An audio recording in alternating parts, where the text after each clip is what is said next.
Hello YouTube, Otaku here. We're going to be getting back into the Grapes of Wrath. I'm going to be your personal narrator, though in this segment I will be giving you my thoughts and review of the Grapes of Wrath.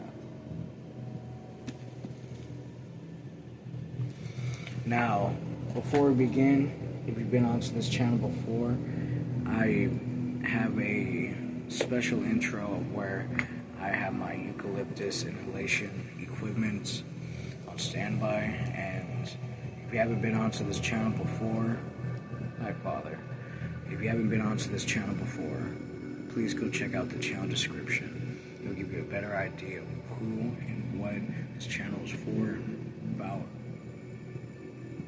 With that out the way, also please make sure to have water on standby. These sessions do get intense.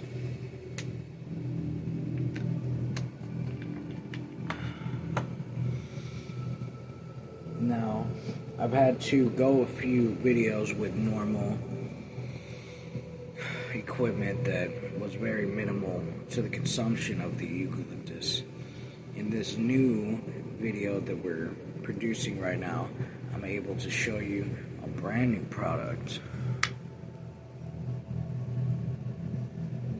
Voila. It's too shiny to see, but basically it got swirls. Hello, Father.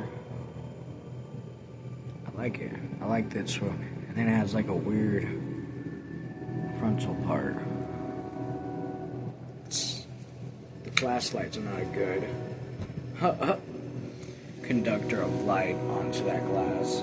Sadly, it did not show how I wanted it to, but clink, clink, clink.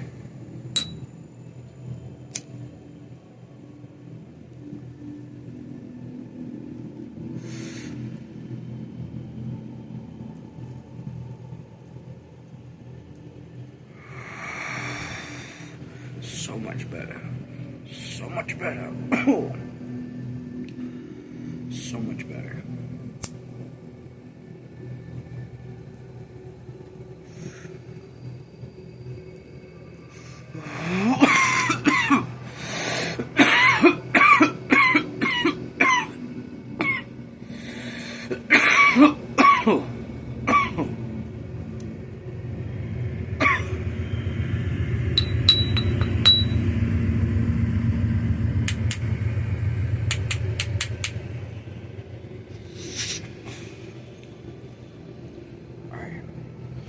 We are packing another bowl super quick.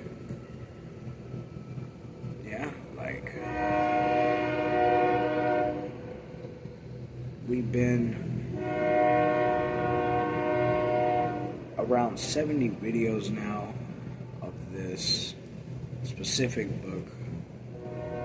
The start was because at page 113 is where I truly started to get inspired by this book to want to progress my literature.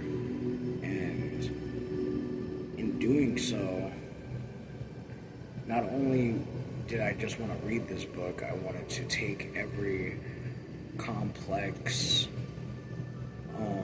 challenge that I could find within this book, and you know, I think there's so much more I could sit there and do, like go over to the Penguin Company or the Penguin Group Publisher, find out more about them, or look up more into John Steinbeck's books overall. But specifically, this book has given me a lot to think about in terms of how much more expansive my knowledge can become. 60 videos I explored this topic of, let's just get into it, yeah. The characters. Tom, the main character, a resilient, wise, chivalrous soul, and with a touch of chaotic goodwill, is stepped back into a world that has changed since the time that he's left it. He hasn't been exposed to the follow-ups of them losing the house. Every bad crop, every tarnished relationship, every smothered family that's gone out, and the families had to take notice, but Tom just stayed in McAllister.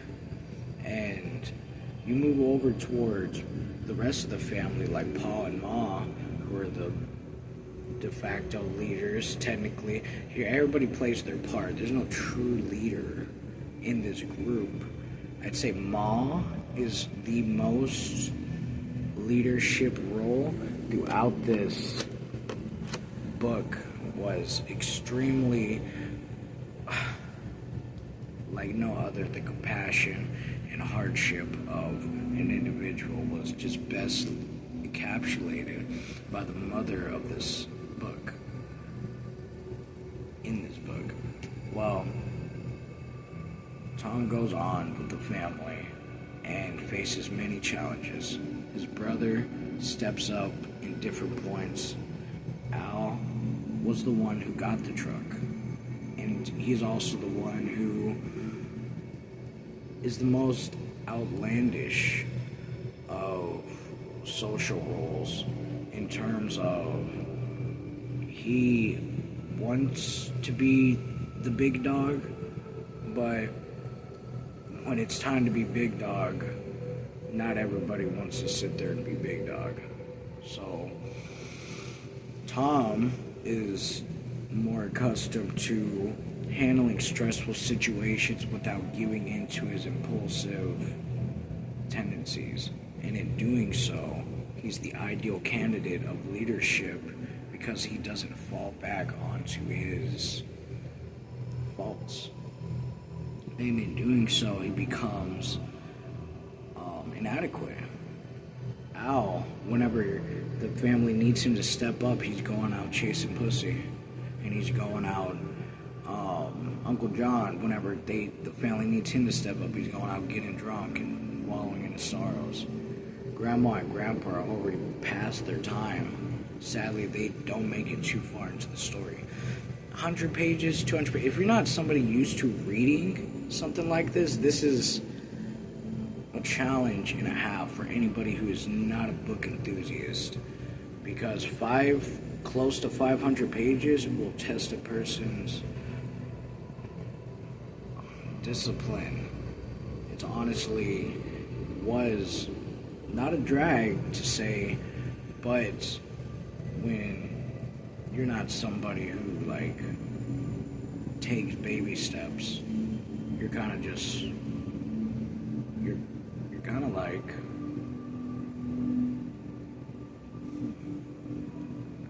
like Al. The best way to put that is that every person within this group is not, they couldn't survive on their own. It takes everybody in this group different times stepping up in their own special ways to truly make it as far as they did. And even with all these people and their faults and special talents and convictions and counters to all of life's trauma, the stress, the chaos, the force, and the hardships that were put in front of them was all met with a unanimous agreement of goodwill. And that is what truly kept them going, was knowing that no matter what and no matter who and no matter how, they were all going to do the right thing, whether the right thing was a bad thing in social standards or a good thing in society standards. It did not matter to them who thought it was right or wrong. They knew within themselves, because they were brought into this culture among their family of don't listen to anybody else. Follow your gut. Trust yourself, trust your heart, trust in your understanding and your knowledge. See through the lines. And it was something that it's not so much when you take that first step into it, you're set, you're golden, you're just up to life's good nature. And Casey, the preacher, was taking it a step beyond, something that the individual will make a decision upon themselves to actually stand up and say when something is wrong. And you can't exactly do that when you have so many people depending on you. You hold your tongue, you bear with it, you tolerate. And Casey no longer had the will to tolerate any more of life's chaotic tendencies. People in positions of power were stress testing this family just for the fuck of it. Just literally just to do it. And most of the time the family found their own ways of getting around it, getting past it, where they had to bear with it or anything of that sort. But a lot of times they couldn't confront it directly because they were so concerned about the people around them that they didn't want to be the reason that the whole family sank. Nobody wanted to be that guy. Nobody wanted to be Casey, basically. Casey ended up becoming who he died for. He knew he was gonna die. Casey was a very beautiful man. He was a little touched, not touched like Muley. Muley was like begrudgingly touched. He made sure. Goodbye, Father. Well, Casey made sure to do what he believed in, do it his own time, and do it with people who were willing to do it with him. Tom killed that deputy. He did so because despite everything Casey was saying, Tom agreed with him. As crazy as it was, as bad of a position it was, as much as Tom was just saying, I can't follow you, I can't do it, I have to look out for my family, so that's not right, this is happening. Tom killed a man for Casey. And I don't think it was just for the reasoning of, that's just not right, you're not supposed to kill. I think he killed that man because you just killed a man who, in all accounts, had like no reason to be killed. And on top of that, he had even more reason to tell you, don't kill anybody. And if he was willing to tell you, don't kill anybody, and was willing to die to tell you not to kill anybody, you should be killed. And that's the conclusion Tom came to subconsciously. So, he got hit over the head. He survived. He was never caught. We don't know exactly what happened to Tom, unless the sequel to it, the journals, quote unquote. I saw something in the book about a follow-up to all this, or something along the lines of expansion to the lore of the Grapes of Wrath. Anyways, the symbolism of this book, now we're going to get towards the world. Know more about the characters, you know. Yeah, I missed a few characters. Don't even get me started on Connie. What, you want me to sit here and spend a minute on Connie? Alright, so Connie was the husband of Rosa Sharon, and he left. And I always do this with characters who leave, that I immediately disavow them. And I feel terrible for this because Noah ended up being one of those people. He was a little touched at birth because Paul just ripped his head off And the wet nurse sat there and fixed him up. Whatever nurse, I'm BSing half of this because truly him leaving just put a sour taste in my mouth.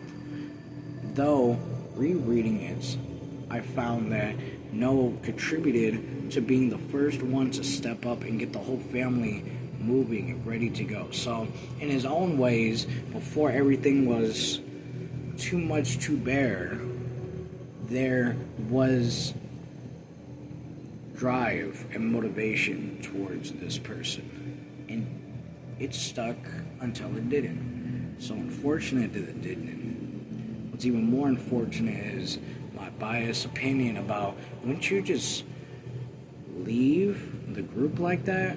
You make that decision, you're done. You're on your own. Maybe I'll go read a book about Connie or Noah when a book comes out about them.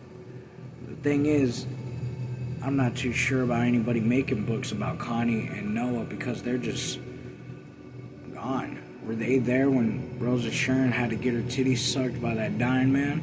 Nope. They never will be. And nobody will truly understand just how hard that family fought together. That's the key term in all this. Together is such a impactful term when it comes to these types of books, where you're in a situation that it's not possible to leave alone. To leave alone would either require a miracle or some other means of sacrifice that the family was willing to share upon each other in different parts of this book. And the world, as beautiful as it is, aided them in that. This story was crafted in such a way that it was believable in all the attempts in keeping the family afloat. Tom made it to this government camp. What happened while everybody was sleeping? He met these strangers that was like, you want to go have work? That ended up being the only work that came towards the family. So Tom aided there. And then, the family met so many people that were just willing to sacrifice everything they could to keep that family going. Because they believed, they gave their will onto them, and they said, we may not think we're going to last long enough to see the goods, the end product, the sweet nectar of bliss is not obtainable so many times through this book because it is so temporary. It is life wants to continuously create suffering amongst this family, and life is also contributing in the aid of having bliss be obtained in moments amongst this family too, all the way until it was too late. Like, what does too late look like? I think John Steinbeck depicts it extremely well. What does too late look like in a situation of a family who is not willing to give up? You're telling me at the end of this book, think about this. The whole book continues on. Al and the family, they're at the res boxes. Tom, he's sent to go. Ma's not exactly thinking about too far in the future for them because she's so worried about Tom. Tom's done unforgivable things as far as society is willing to acknowledge. Lies and deception has spread among strangers enough to warrant the sacrifice of a human life unjustly. And we as the readers know this, though Tom and the rest of the family have no control over this chaotic tendency, which is unfair use in power and the misuse of information with that power.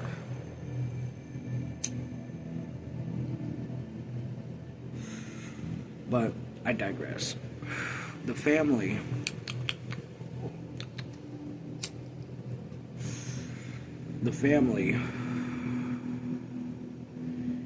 is there at the end where the boxcars and finally nature says it's time for a cleansing.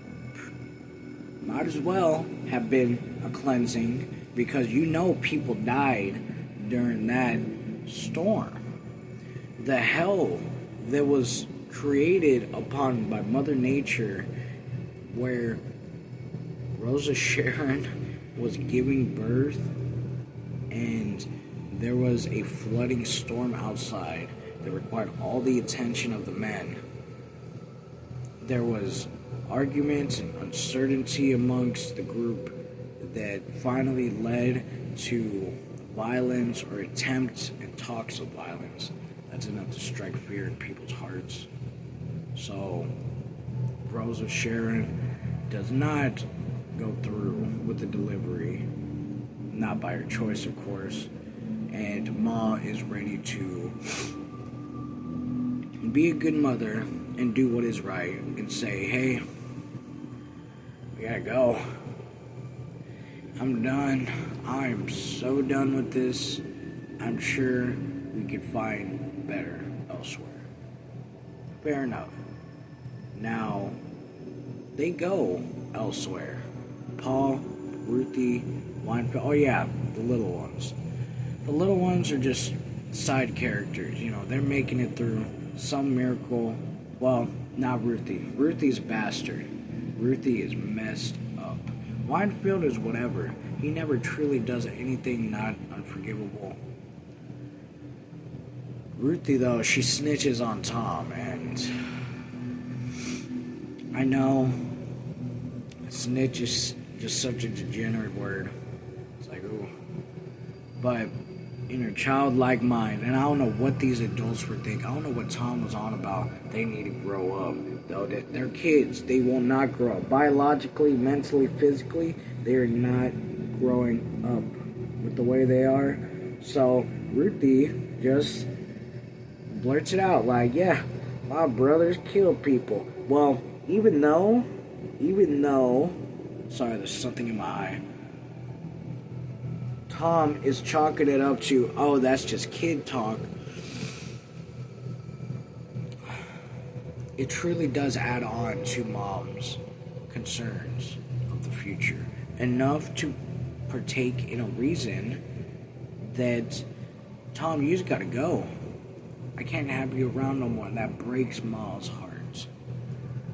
Further adding on to the just unbelievable, uncontrollable suffering in this chaotic world that John Steinbeck depicts from our own reality. So greatly done. Now, the end shows humanity at its finest and at its lowest. You can't show me a more humane attempt in the world that is actually two people, two strangers, commencing in life-saving procedures. And that's just, if you haven't read the book, spoiler alerts, this is the end. Rosa Sharon walks into a barn with the rest of the family. Ma's sitting there talking to a young boy who walks up.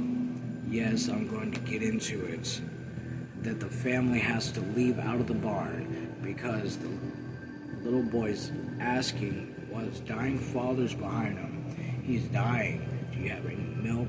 Do you have any cheese? Sorts to help him. Ma looks over at Rosa Sharon, who just didn't make it through. Was not a successful birth, and they had to, Uncle John, all people, wow, just add on to the to the woes of that man's suffering, and that was just a great addition to that ending as well. His conclusions is hopefully just. Rosa Sharon is alone with this dying man because he is thirsty. He hasn't ate, he hasn't had anything, and just as helpless and as anguished as a infant crying, just with the maturity of an adult, but with the uselessness of an infant in that moment. She grabs a hold of this stranger's head and she puts it, struggling at that. This man is still aware and acknowledging what is going on and still puts up somewhat of a struggle of sentient consciousness. What are you doing? What's happening? No. All without saying a word. And she shushes him. Shh. And he begins to suck. And with the uselessness of the milk now being digested, of the useless man laying there, because we all know who that milk was for, and it was no longer able to be used for its true purpose, has now found a humane moment in this chaotic, crazy world, and is saving this man one more moment and obtaining him bliss. And she smiles mysteriously at this moment. And I started crying. I'll admit, I'll be the first one to admit, I've never seen such depictions.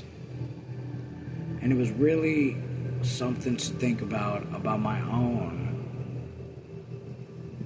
value and how I want to help people in this world. How much or how far I'm willing to go to help people. That's just, that's right, and that's just humane, as something like that. So, it worked. The book was a success. It was a beautiful story. I loved it. You know, the end use. Can't forget about the end use. Wages. Yeah, let's actually get into the book now. Sorry, I did a little bit of depictions for the characters and, you know, just try to get an intro going. But we still got plenty of time. Now let's actually get into the meat and potatoes of the Grapes of Wrath. The family goes to California. They get to California, and California is not what they thought it was. They go from, like, having a farm, having homes, having struggles that they were content with, to being kicked off the land, finding new struggles and passions all down the ways because they're desperately just trying to hold on to some type of hope. But when they do get there, just continuously being crushed. We start off the book with a man working the tractors there, pushing their homes down for just $3. And that's feeding his kids and family, and he has to think about them. Well, going out west, getting those handbills, useless. Absolute propaganda towards a failing system of degenerate, undignified, corrupted fucking, farmers. Let's just be real. Bankers, farmers, all the sorts. Whoever, the Farmers Association is being stranglehold by the people of the East, and people on the farms individually are just having to be those men. They depicted in that book 3 types of men. The men that, didn't like what they had to do, but they did it. The men that didn't like what they were doing and didn't do it. And the men that liked what they were doing and did what they did. So there was all sorts of people that we met in this book who just showed the slashes of life's life's experience. It truly does give you the individual over and over and over in their own ways. Like, each person's different, all the way down to the shopkeeper that we meet, while Ma and the rest of them were being given vouchers every day to go get bread from that. They finally do start picking at the farm. You know, they get out there, they're freaking getting those berries, and it's like, it's frustrating because they have to be extra careful, or if they're bruised, if things aren't looking good, the guy literally tells them, it's like, it's no good, I'm not taking it. That's fucked up. I just spent so much time trying to get this set for nothing. And all for, this is why Casey died, 2.5 cents an hour. Not even your most anorexic, your most benign, your most fucking, you know, trashed, homeless would ever survive off of that kind of rubbish of payments. To actually survive and live on, yeah, nobody's doing that. They're just literally killing you slowly. And that's fucked up.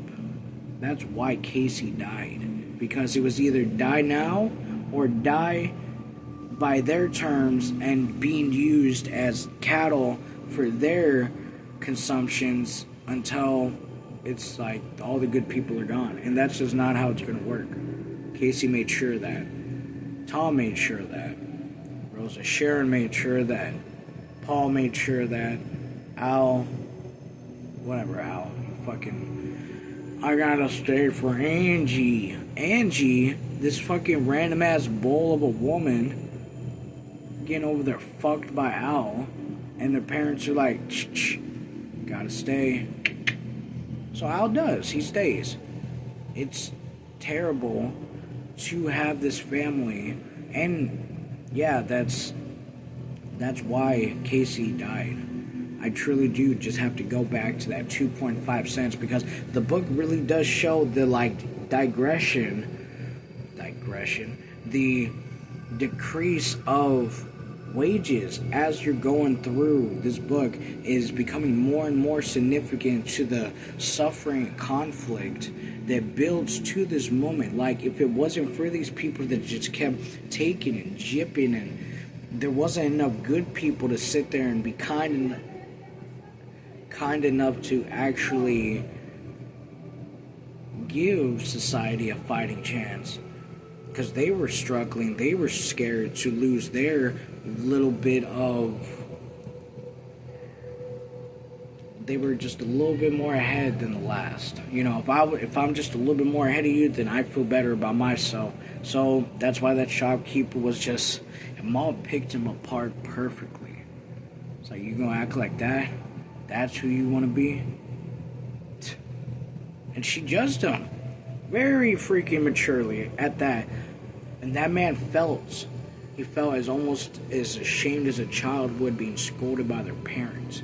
And Ma brought out that human in him after she did that. And he like, you know, fronted her 10 cents. It's like, cool, yeah, thanks. But at the same time, it's like, it took, you know, a lot for a little. That's just how life goes. But now it's getting so little that it's not even worth it to get that little for this much. That it's turning into violence, and people are trying to stick up for each other to make things just a little bit more possible for the next person to survive. Because nobody likes seeing death. Not like these fucking deputies that want to go around and kill people in this book. It's a depiction of real life, and there are real people that are just really trying to take out as many people as possible because they think they're right to do so. And there's Casey's out there. They don't give a damn. There's Toms out there that will stay and fight and look you in the eye and do it the entire time. And that is the world's way of trying to combat this useless sense of cruelty. The government camps were the government's way. The state hated it. The hover bills were the society's way. And the society hated it. Society hated their own society.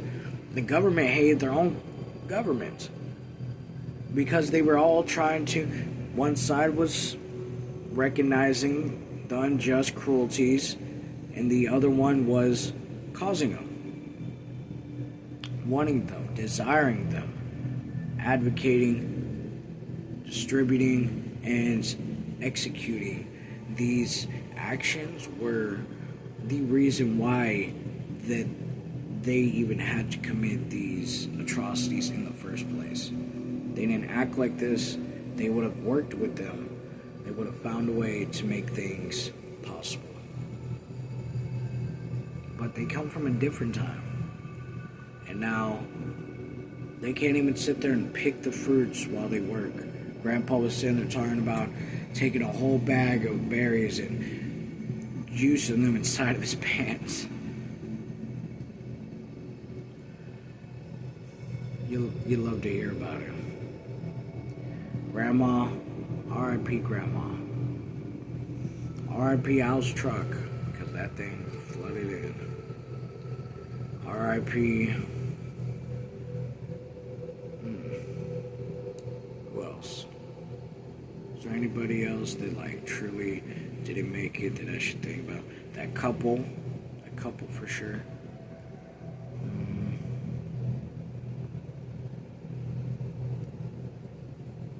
I don't want to get silly with it, but